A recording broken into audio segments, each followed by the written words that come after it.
ako, si Senator Amy Marcos, kung saan man ako pumupunta, dinadala-dala ko siya. Kasi sinasabi ko sa kanya, hindi ako ang Pangulong Duterte sa Pilipinas. Dahil ang kapatid mo ang nagpadala sa kanya sa Hague, ikaw ang magbabalik sa kanya.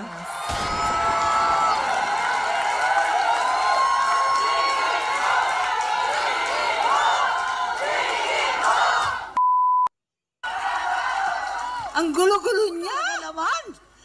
Wala pang bungad lang yan kasi pareho kami ni Vice President Inday Sara na walang talent. Hindi kami marunong kumanta. Nakakahiya po. Talaga naman. Diyos. Maraming salamat. Magandang hapon po sa inyong lahat. Na imbag nga malim kada kayo amin. Sino dito ay Ket Ilocano? Ayan. At maupay, nga kulo, pa inyong nga tanganan, mawaray-waray. Maayong hapon sa inyong lahat. Assalamualaikum, waramatullah, warabakatuh. Tuwan-tuwa po ako makapiling kayo. Si Robin, it's a great joy and privilege to join you this afternoon. A welcome respite from the travails of politics and the Senate. At least, nakaligtas kami, nakatakas. Talaga naman, hindi ako sanay dyan sa Senadong ganyan, paupo-upo. Higit sa lahat, walang humpay na bardagulan. Talaga naman. Bago ang lahat, nais kong batiin, Rosella Bedwa Orbeta, Pangulo, Maisog, Kuala Lumpur. Nako, talaga naman, ang titindi. Ang ating pinakamamahal, ang ating attorney JV, huwag kang mainip, kampanya pa more, malapit na. Dr. Richard Mata, huwag mo akong salbugan, ako ang marites ng Senado ngayon. Attorney Jimmy Bondo, alam. Ang galing niya kumanta, no? Tapos abogado pa. At higit sa lahat, nag-honeymoon pa yan, bagong kasal. Ang Attorney Isabel, alam na, umalis dito, buntis na. Ayan, success. Ay, totoo? Bongga. Higit sa lahat, siyempre, ang aking dakilang seatmate, Senator Robin Padilla. Nako, talaga naman, hindi totoo na pogi yan. Super pogi. O, diba? Mabait pa. O, diba? Higit sa lahat, si Senator Joel Villanueva. Maisog kami talaga. Ako nasigawan ko si Risa Ontiveros. Sorry ha. Pasensya. Hindi ko natiis. Pasensya po. Talagang ganyan na. Walang overtime sa Senado. Napagod kami. At higit sa lahat, ang ating pinakamamahal VP, Inday Sara Duterte. Duterte. Talaga naman. Na talaga naman dahil kay Inday, ibang-iba ang itsura natin na ito kesa dating pagtambay sa Rotaraya Mall. Pag nakikita ko kayo dun pakalat-kalat lang tayo sa daan. Pero ngayon, nakapilipinyana, mula ulo hanggang akong masabi, ang bongga. Ang gaganda natin lahat, dapat araw-araw ganyan, kahit nagkukuskus ng banyo. Pwede po ba yun? Ang mga dakilang OFW, palakpakan po. Bawal ang homesick, andito kaming lahat. Ayan. Talaga naman, tuwan-tuwa akong makapiling kayong lahat. Alam po ninyo, isang gabi, hilo na kami, tumayo kami bilang suot ng damit bilang hukom. Nakita siguro ng iba sa inyo. Ayan, pero kami, mga pasaway ni Rob. Ayan. Alam po ninyo, ang totoo, tumayo kami, pagkat kaakibat ng kalayaan ang responsibilidad na maging patas at marangal. Napakadaling maghusga ng kasamahan. Magtututuro sa kapwa. Napakadali pala na nakawin ang kalayaan ng isang matanda at may sakit. Napakadaling magsuot ng kapangyarihan at gamitin ito pakinabangan. Pero dahil tayo ay malaya, may ilan dyan nagpapakasasa sa yaman at kapangyarihan. Kumikilala sa tama.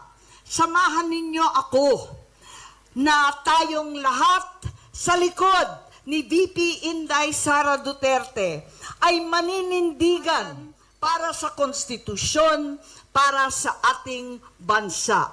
Dahil tayo ay malayang mamamayang Pilipino, ang mga tunay na hukom ng bayan.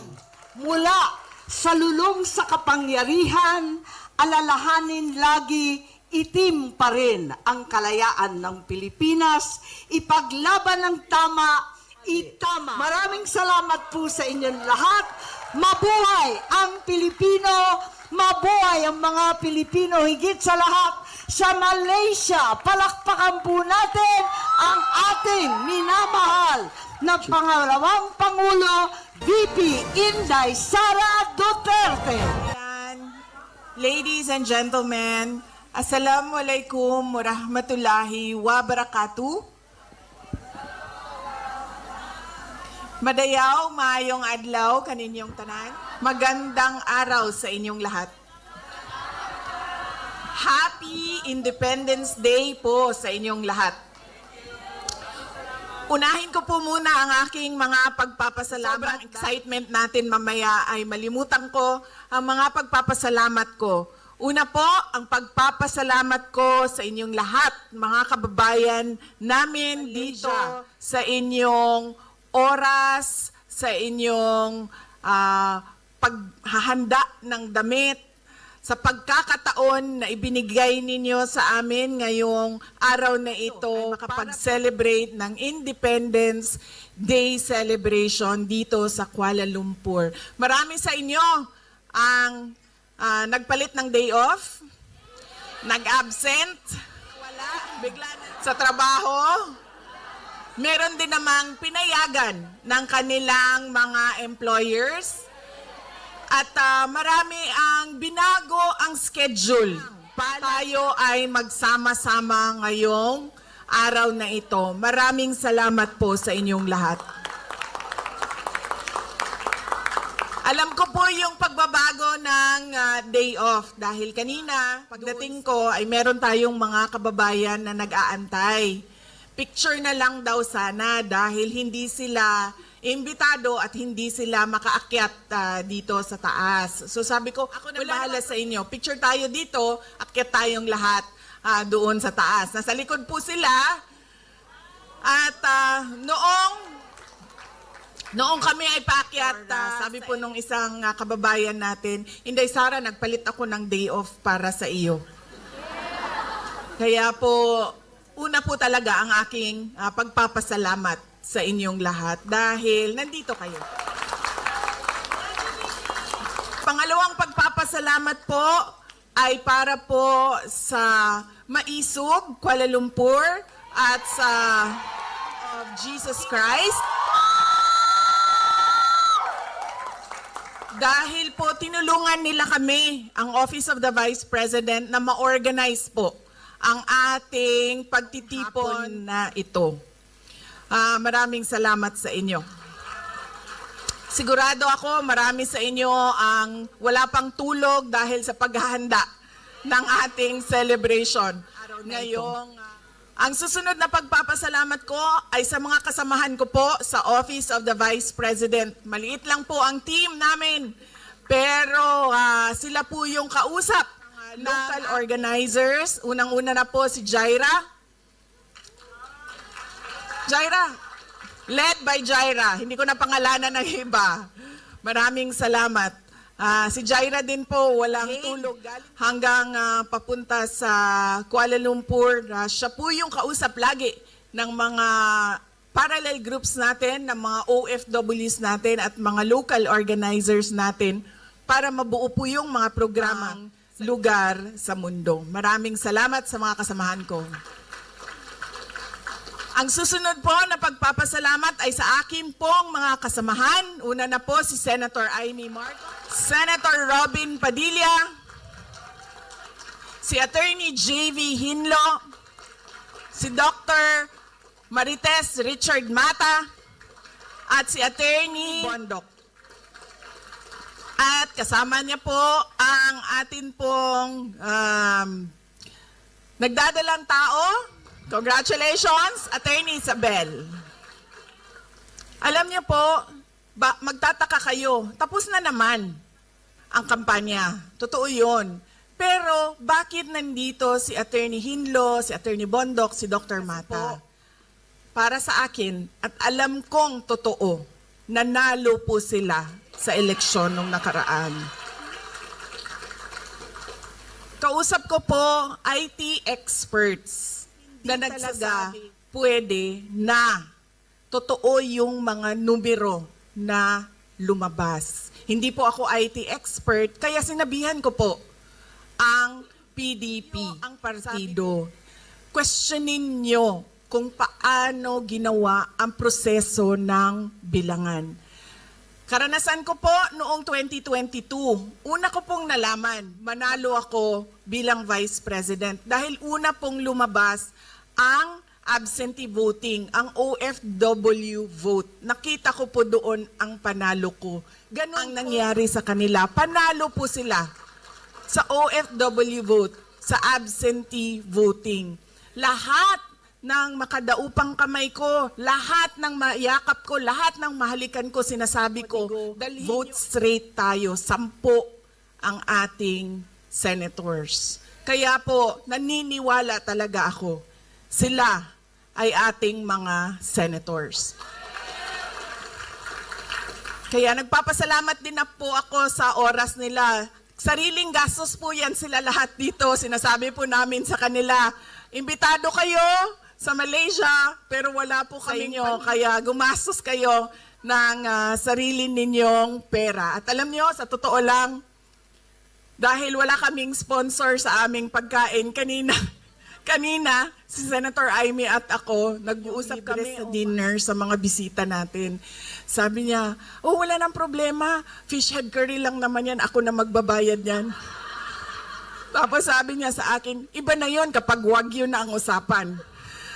Ganyan po, KKB po kami, pero pasalamat kami dahil nandito sila para sa inyo. Hindi po mangampanya, pero magsasabi po sila kung ano po ang ating bansa.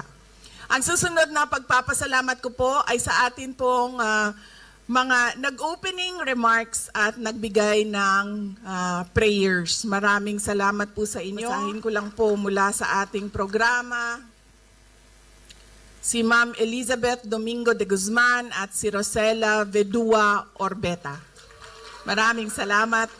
Alam niyo po kanina, damdaman ko na na Filipino event to kasi kumakanta na kayo at meron ng video okay sa harap Doon ko na medyo kinabahan na ako. Sabi ko, patay na ito. Kantahan na talaga. Tapos, kumanta na si Attorney Jimmy Bondok. Sabi ko, patay na to. Gumano na ako kay Senator Amy. O anong handa mo? Sabi niya, wala.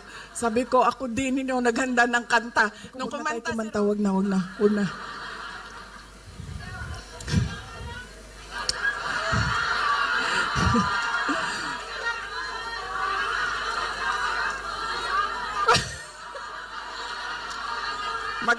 Doc Marites Mata, ha? Tapos babalikan namin kayo mamaya. Kabisaduhin ko man na yung kanyang moves.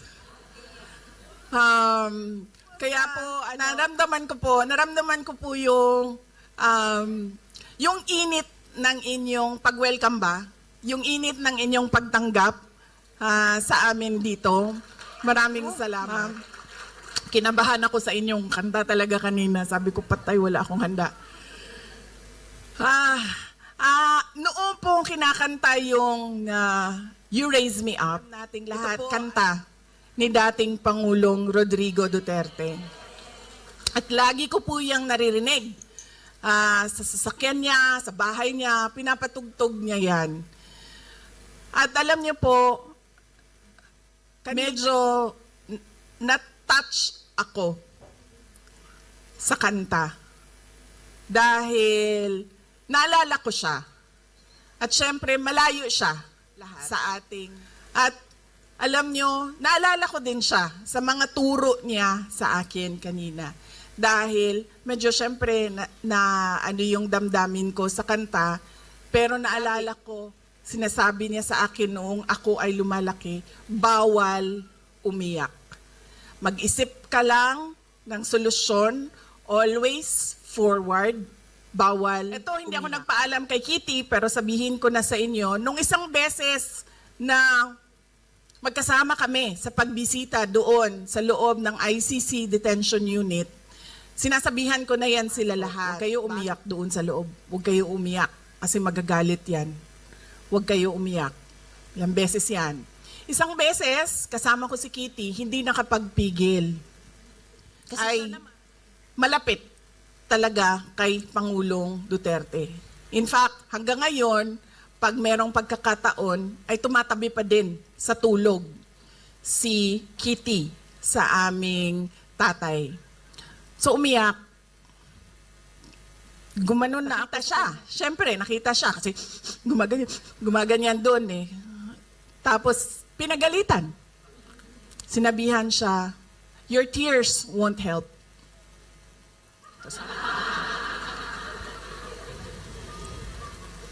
Ganon siya.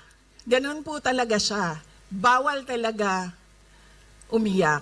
Noong bata pa ako, naalala ko, kasi lagi sinasabi, di ba? Pag natumba tayo, Pilipino, pag natumba yung bata, nagagalit yung magulang. Di ba? Oh. Nadagba ko. Sinundo niya ako sa paaralan, tumatakbo ako, tapos diretso, plak! Diretso talaga, flat. Medyo hindi pa ako kagad kasi nagulat ako sa nangyari sa akin eh. Masakit. Pero nakita ko nakasakyan eh. Gumaganyan. Upo ako sa sasakyan, tapos sabi niya, huwag ka umiyak. Masakit eh, di ba? Diretso eh. So ganon po, kahit noong nakwento ko na ito, noong nasa law school ako, iyak ako, sabi niya, hindi nakakatulong iyak mo. Ang dapat mong iniisip kung ano sa problema. Kaya kanina, napagaganda nung kanta at naramdaman ko talaga siya dahil naalala ko yung tatay ko pero bawal umiyak. At alam niyo po, Attorney JV, totoo yan. Itim po ang nararamdaman nating lahat yung nangyayari sa bayan natin. Kaso po, nung binasa ko yung program, nakalagay po doon, may best dress contest. Sabi ko doon sa mga kasama ko, kasi nahuli na dumating yung mga kasama ko eh. Nung nabasa ko yung program na may best dress, sabi ko, pakisabi, dalhan ako ng Filipiniana. Kasi sasali ako sa best dress contest, di ba? Siyempre. Sali ako sa programa na ito. Pero, nung pagpasok ni Robin Padilla, nakita ko yung kanyang baro. Aba, napakaganda ng pagkasukat, pagkatahi. Yung sa akin, medyo maluwang-luwang pa. Sabi ko, wala na, talo na ako sa best dress. Tapos, natanggap ko na po na hindi ako ang best dress. Sabi ko sa kanya kanina, sabi ko, ang ganda ng green mo. Sabi ko, sa akin na yan. Binigay naman niya sa akin. Gusto ko yan dahil see-through parang pang Ivana Alawi. Kitang-kita dito no? Pero, kanina, Attorney Jimmy Bondoc dito sa harap, Attorney JV, naisip ko na siya na lang ang ating i-best dress. So, alam mo ba yun?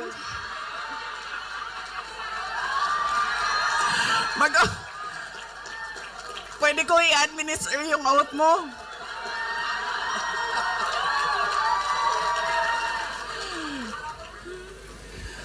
Pero masaya pa rin ako dahil ang nanalo ng ating best dress ay Sara pa rin ang pangalan.